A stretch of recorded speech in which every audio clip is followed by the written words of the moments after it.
Bison football team's getting ready for their next conference test as they hit the road to take on Indiana State. With each passing game, this group of Bison continue to grow.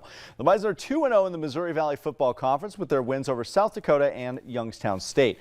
The team has secured at least 370 yards in each of their two Missouri Valley Football Conference matchups.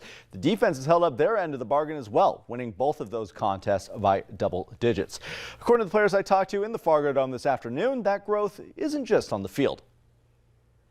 As the season goes along, we kind of, get used to meshing with each other. Everybody, like the receivers, the tight ends, us, the quarterbacks. That's the biggest thing. Quarterbacks are getting on really good pages with the receivers, and we're blocking well for the running backs, and they're hitting the gaps. So, I think it's just stuff like that. We're just meshing so well together, and hopefully that just keeps going forward.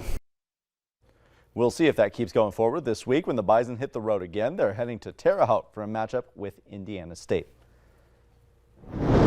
A sudden shakeup to the North Dakota Boys State Soccer Tournament just days before they kicked off. According to releases from West Fargo Public Schools and the North Dakota High School Activities Association, Cheyenne Mustangs will be missing the tournament this year after it was discovered that a member of their roster played while ineligible for the entire season. West Fargo Public School officials told us in a press conference this afternoon that an error was made during their manual eligibility checks throughout the year.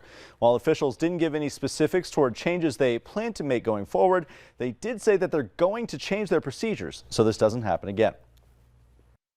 I want to reiterate my sadness for the Mustang team and reaffirm that the activities coordinators and I will be working to shore up all systems and protocols to ensure that this doesn't happen again to another West Fargo team. These are a group of young men that have dedicated their time.